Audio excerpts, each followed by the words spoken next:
فرعون اور اس کی خاتمہ۔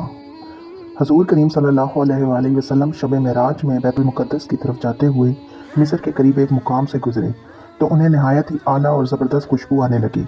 آپ صلی اللہ علیہ وآلہ وسلم نے حضرت جبرائیل علیہ السلام سے پوچھا کہ یہ خوشبو کیسی ہے؟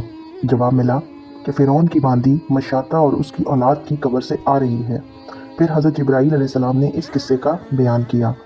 مشاطہ فرعون کی بیٹی کی خاتمہ تھی اور وہ خفیہ طور پر اسلام لا چکی تھی۔ ایک دن فرعون کی لڑکی کو کنگھی کرتے ہوئے اس کے ہاتھ سے اتفاقاً کنگھی گر پڑی۔ وہ اٹھانے لگی تو اس کی زبان سے بے ساختہ بسم اللہ نکل گیا۔ اس پر شہزادی نے کہا کہ تو نے آج عجیب کلمہ بولا، رب تو میرے باپ فرعون ہی ہے، تو پھر تم نے یہ کس کا نام لیا ہے؟ اس نے جواب دیا، فرعون رب نہیں بلکہ رب وہ اللہ ہے جو مجھے اور تجھے اور خود فرعون کو روزی دیتا ہے۔ شہزادی نے کہا، اچھا تو میرے باپ کے سوا کسی اور کو اپنا رب مانتی ہے؟ اس نے جواب دیا، ہاں ہاں، میرا، تیرا اور تیرے باپ سب کا رب اللہ تعالیٰ ہی ہے۔ شہزادی نے اپنے باپ سے کہلوایا، وہ سخت غضبناک ہوا اور اسی وقت اسے برسر دربار بلوا بھیجا اور کہا، کیا تو میرے سوا کسی اور کو اپنا رب مانتی ہے؟ اس نے کہا، میرا اور تیرا رب اللہ تعالیٰ ہی ہے جو بلندیاں اور بزرگی والا ہے۔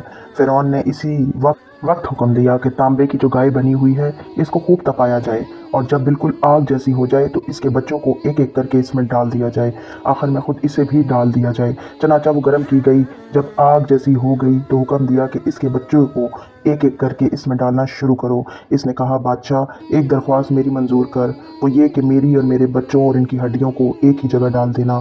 اس نے کہا، اچھا تیری کچھ حقوق ہمارے ذمہ ہیں اس لیے یہ منظور ہے۔ اس کی دونوں بچیاں اس کی آنکھوں کے سامنے اس میں ڈال دی گئیں اور وہ فوراً جل کر راکھ ہو گئی۔ پھر سب سے چھوٹے کی باری آئی جو ماں کی چھاتی سے لگا ہوا دودھ پی رہا تھا۔ فرعون کے سپاہیوں نے اسے گھسیٹا تو اس کی نیک بندی کی آنکھوں تلے اندھیرا چھا گیا۔ اللہ تعالیٰ نے اس بچے کو اسی وقت زبان لگا دی اور اس نے بآواز بلند کہا، اماں جان افسوس نہ کر، اماں جان ذرا بھی پس و پیش نہ کرو، حق پر جان دینا ہی سب سے بڑی نیکی ہے۔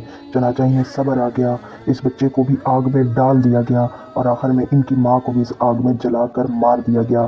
یہ خوشبو کی مہکیں اسی کے جنتی محل سے آ رہی ہیں۔ سبحان اللہ۔